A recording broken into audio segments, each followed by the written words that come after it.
बिस्मिल्लाहिर्रहमानिर्रहीम। ये आज हमारा फोर्थ लेक्चर है। इसका फोरियर सीरीज के बारे में हम पढ़ चुके हैं। फोरियर ट्रांसफॉर्म के बारे में पढ़ा है। ये फोरियर सीरीज के अंदर फोरियर सीरीज एक्सपेंशन होती है और उसकी डिफरेंशियल कंडीशंस होती हैं। इसके बारे में हमने थोड़ा सा देखना है कि फोरियर सीरीज एक्सपेंशन क्या होती है और इसकी डिफरेंशियल कंडीशन जो क्या है। Fourier series expansion is used for periodic signals. Fourier series या डिफरेंशियल कंडीशंस इसके बारे में हम पढ़ेंगे। Fourier series expansion is used for periodic signals to expand them in terms of their harmonics with which are sinusoidal and orthogonal to one another। क्या मतलब कि ये फोरियर सीरीज एक्सपेंशन जो है ये पीरियोडिक सिग्नल के लिए यूज की जाती है जो साइनोसाइडल भी होते हैं और ऑर्थोगोनल भी होते हैं टू वन एंड अदर, जो एक दूसरे के ऊपर ऑर्थोगोनल भी होते हैं। in terms of their harmonics which are sinusoidal and orthogonal to one another। अब हम थोड़ा सा देखते हैं कि हार्मोनिक्स क्या होते हैं। अगर हम वेव फॉर्म किसी भी सिग्नल की देखें तो उसके अंदर ये फॉर्म हम देख रहे हैं तो ये हार्मोनिक्स कहलाते हैं। ये फर्स्ट हार्मोनिक है, ये सेकंड है, आगे third, fourth and so on, ये हार्मोनिक्स कहलाते हैं। तो अब हम देखते हैं कि पीरियोडिक सिग्नल की जो है आमतौर पर टू टाइप्स होती है। पीरियोडिक सिग्नल एक होते हैं कंटीन्यूअस पीरियोडिक सिग्नल होते हैं, दूसरा होते हैं discrete periodic signal. Continuous periodic signal जो होते हैं उनको सॉल्व करने के लिए हम कंटीन्यूअस फोरियर ट्रांसफॉर्म यूज करते हैं और डिस्क्रीट पीरियोडिक सिग्नल जो होते हैं इनको सॉल्व करने के लिए हम डिस्क्रीट फोरियर ट्रांसफॉर्म यूज करते हैं। तो ये कंटीन्यूअस और डिस्क्रीट जो है ये दोनों के दोनों पीरियोडिक सिग्नल कहलाते हैं और ये दोनों के दोनों एनालिसिस पर्पस के लिए यूज किए जाते हैं। अगर आप किसी भी फंक्शन का एनालाइज करते हैं कि वो किस किस्म का फंक्शन है तो इसके लिए हम ये फोरियर सीरीज जो है ये इस्तेमाल करते हैं। आगे हम देखते हैं कि ये जो कंटिन्यूअस एक होते हैं पीरियोडिक सिग्नल, दूसरे होते हैं non periodic signal.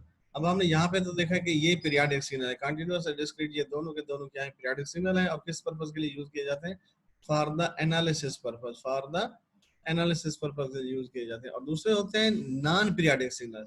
Non periodic signal को आमतौर पर कंटिन्यूअस फोरियर ट्रांसफॉर्म और डिस्क्रीट फोरियर ट्रांसफॉर्म जो है वो सॉल्व करती है। अगर कंटिन्यूअस सिग्नल हूं और कंटिन्यूअस पीरियोडिक सिग्नल हूं और वो non periodic signal, continuous non periodic signal हूं या डिस्क्रीट नॉन पीरियोडिक सिग्नल हूं तो उनको सॉल्व करने के लिए हमारे पास आमतौर पर क्या होता है फोरियर ट्रांसफॉर्म। इनके लिए फोरियर सीरीज और इधर के लिए फोरियर ट्रांसफॉर्म हम इस्तेमाल करते हैं। और ये दोनों के दोनों ये और ये जो है ये किसके लिए यूज किए जाते हैं एनालिसिस पर्पस के लिए यूज किए जाते हैं। अगर हमारे पास कंटिन्यूअस पीरियोडिक सिग्नल हो तो उसको लेप्लास ट्रांसफॉर्म जो है वो सॉल्व करती है और जी ट्रांसफॉर्म जो है ये डिस्क्रीट के लिए इस्तेमाल, डिस्क्रीट सिग्नल के लिए इस्तेमाल की जाती है और ये कंटिन्यूअस ट्रांसफॉर्म के लिए इस्तेमाल की जाती है। अगर ये कंटिन्यूअस ट्रांसफॉर्म सिग्नल हो तो उसके लिए लेप्लास ट्रांसफॉर्म यूज करते हैं और अगर डिस्क्रीट हो तो उसके लिए जी ट्रांसफॉर्म यूज करते हैं। और ये दोनों के दोनों डिजाइनिंग पर्पज के लिए इस्तेमाल किए जाते हैं। ये आमतौर पर इंजीनियरिंग के अंदर अगर आप देखें या म्यूजिक के इंस्ट्रूमेंट को देखें तो म्यूजिक के जो इंस्ट्रूमेंट होते हैं वो भी सारे के सारे फोरियर सीरीज और फोरियर ट्रांसफॉर्म के ऊपर डिपेंड करते हैं। और उनको बनाने के लिए गिटार को देख लें, ढोल को देख लें, जितने भी इंस्ट्रूमेंट हैं ये सारे के सारे किसके थ्रू बनाए जाते हैं फोरियर सीरीज और फोरियर ट्रांसफॉर्म के थ्रू बनाए जाते हैं। और यहाँ पर जो है हम इसका पढ़ चुके थे पीरियोडिक सिग्नल कौन सा होता है। Periodic signal is a signal which in which the signal repeat itself after a particular interval of time। जो एक खास वक्त के बाद अपने आप को रिपीट करता है वो पीरियोडिक सिग्नल कहलाता है। और दिस पर्टिकुलर इंटरवल जो है ये क्या कहलाता है टाइम पीरियड कहलाता है। क्या कहलाता है टाइम पीरियड कहलाता है। यहाँ तक तो हम पहले पढ़ चुके थे कि पीरियोडिक सिग्नल क्या होते हैं। अब हम जाते हैं डिफरेंशियल कंडीशन की तरफ से। यहाँ पे हमने थोड़ा सा हार्मोनिक का जिक्र किया था।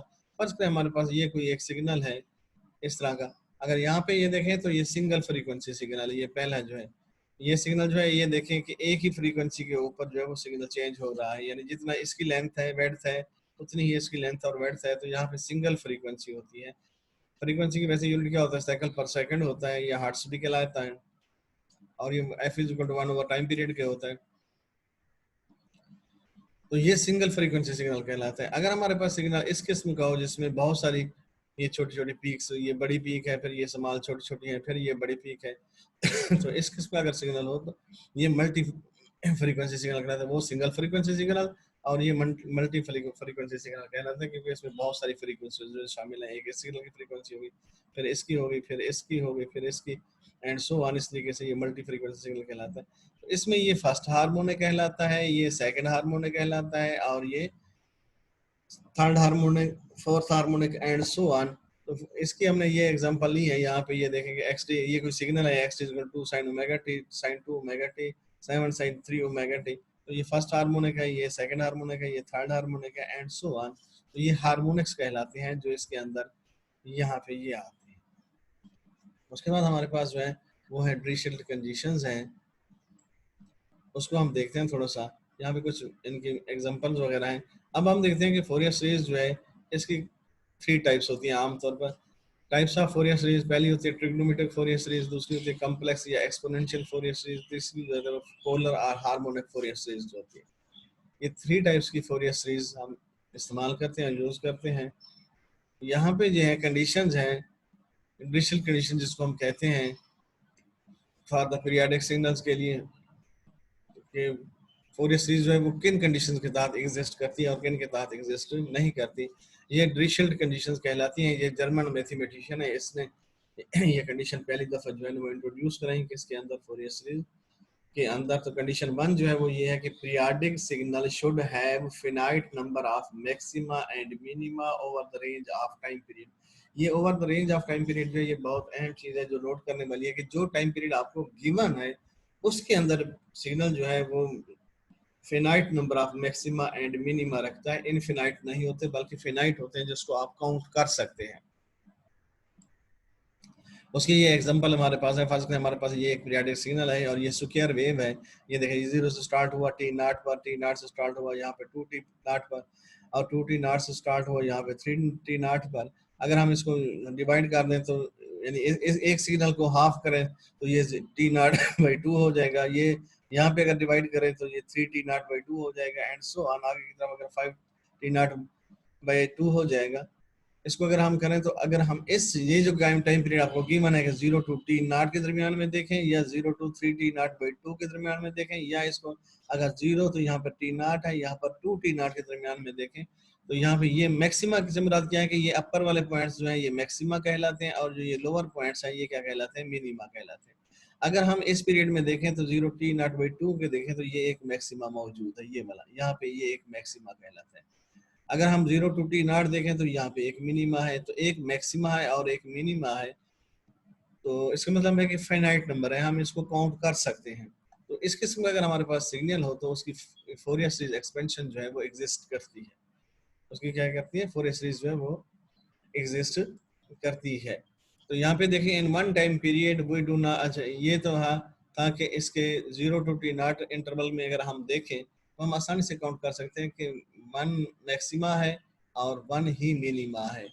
एक मैक्सिमा और एक मिनिमा है और उसको हम काउंट कर सकते हैं। इस वजह से ऐसा सिग्नल जहाँ पे मौजूद हो या ऐसा फंक्शन जहाँ पे मौजूद हो तो उसकी फोरियर सीरीज जो है वो एग्जिस्ट करती है। इसी तरीके से हमने दूसरी एग्जांपल ली कि ये सिग्नल जो है हमारा, ये देखें 0, ये टी नॉट, ये टू, पहले ये सीधी सीधी ले लेगा 0, ये माइनस टी नॉट, ये minus 2 T not, and so on.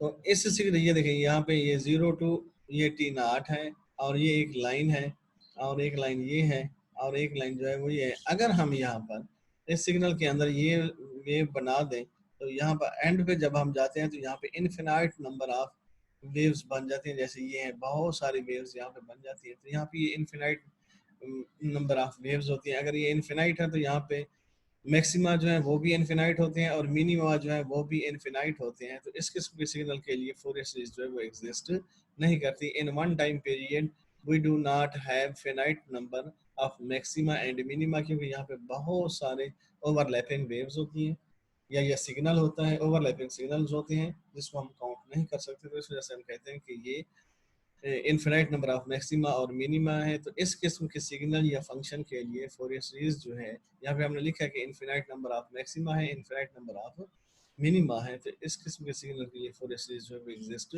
नहीं करती। तो पहली कंडीशन ये थी कि periodic signal should have finite number of maxima and minima over the range of time period. अब दूसरी कंडीशन देखते हैं वो क्या है, कंडीशन नंबर 2।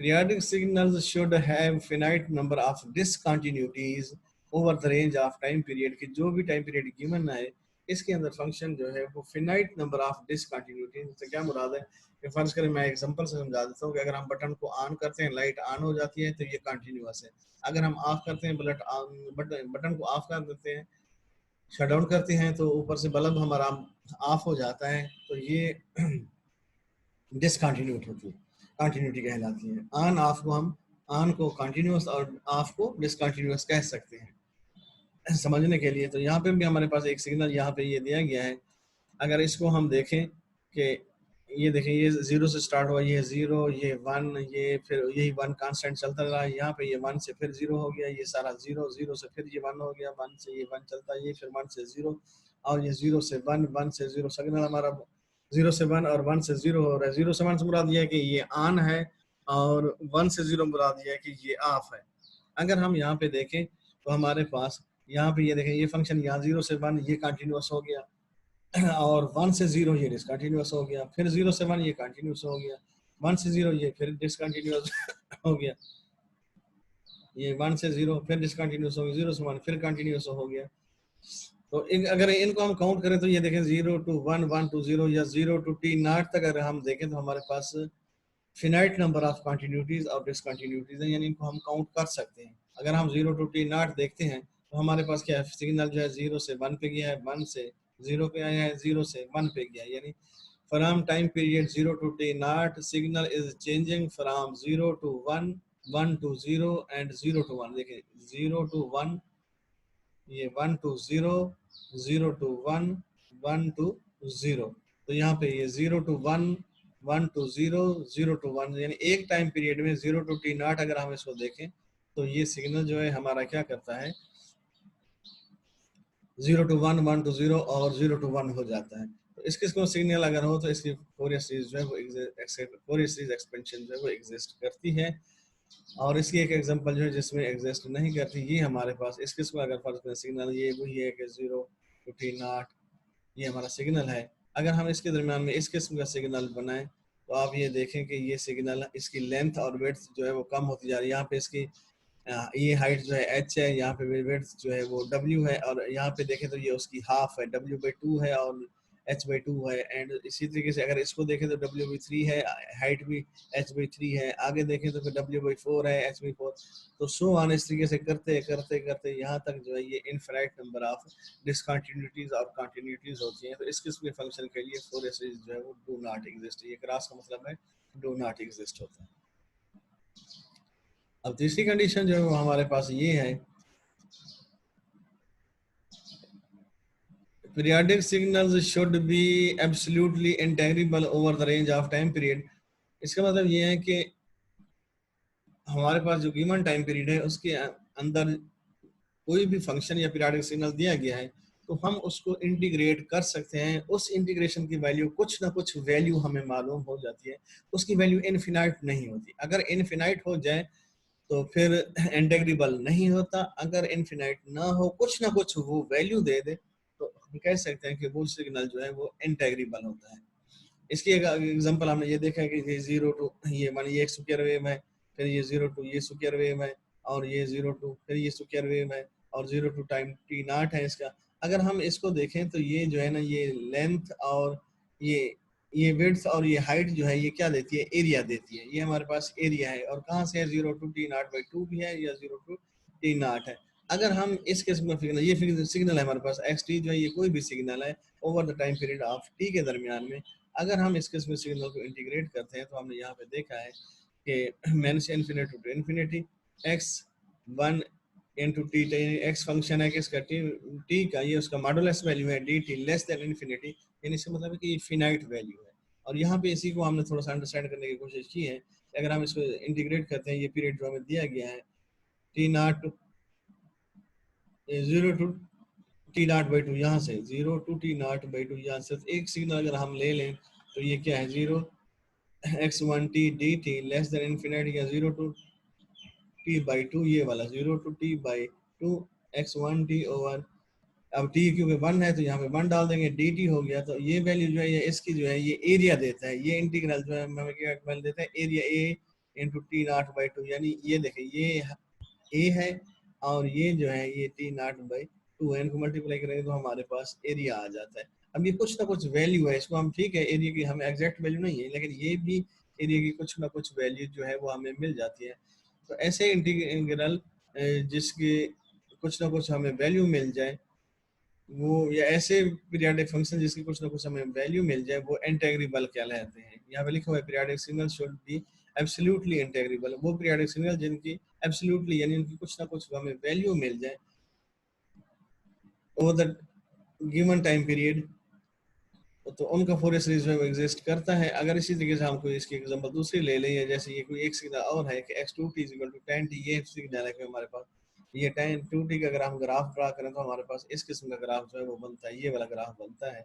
अगर हम यहाँ पे आप देखें कि टी टू टी नॉट और पाई बाई टू, अगर हम इसको जैसे जैसे हम टी नॉट को बढ़ाते हैं वैसे वैसे हमारा ये ऊपर की तरफ शूट करता है और ये इन्फिनाइट हो जाता है। When t approaches to pi by two, tan t जो है वो इन्फिनाइट हो जाता है। इस किस्म का अगर सिग्नल हो तो उसकी फोरियर सीरीज एक्सपेंशन जो है वो एग्जिस्ट नहीं करती। यहाँ पे मैंने थोड़ा सा इसको समझाने की कोशिश भी की है कि ये वेव फंक्शन है कि इसका tan t का है, तो tan t क्या होता है sin पाई बाई टू और cos pi by to. sin pi by to 1 होता है, cos पाई बाई टू 0 होता है। 1/0 क्या होता है, इन्फिनिटी, से मतलब tan t जो है वो इन्फिनाइट हो जाता है ओवर द टाइम पीरियड यानी पाई बाई टू से। टी नॉट क्या अप्रोच कर रहा है पाई बाई टू को। तो इस किस्म का फंक्शन अगर एग्जिस्ट करता हो तो उसकी फोरियर सीरीज जो है वो एक्सपेंशन एग्जिस्ट नहीं करती, जो इन्फिनाइट हो जाता है, जिसके इंटीग्रल की वैल्यू जो है वो क्या आ जाए हमारे पास कुछ ना कुछ वैल्यू आ जाए एब्सोल्युटली इंटीग्रेबल, उसकी फोरियर सीरीज एक्सपेंशन एग्जिस्ट करती है और इस किस्म की फोरियर सीरीज एक्सपेंशन एग्जिस्ट नहीं करती। यहाँ पर ये हमारा लेक्चर खत्म होता है। अगर किसी किस्म में कोई प्रॉब्लम हो तो आप मेरे साथ डिस्कस कर सकते हैं कि ये डिफरेंशियल कंडीशंस क्या हैं और कहाँ कहाँ पे यूज होती हैं और कैसे ही हम इसको इस्तेमाल करते हैं। ओके जी, थैंक यू, अल्लाह हाफिज़।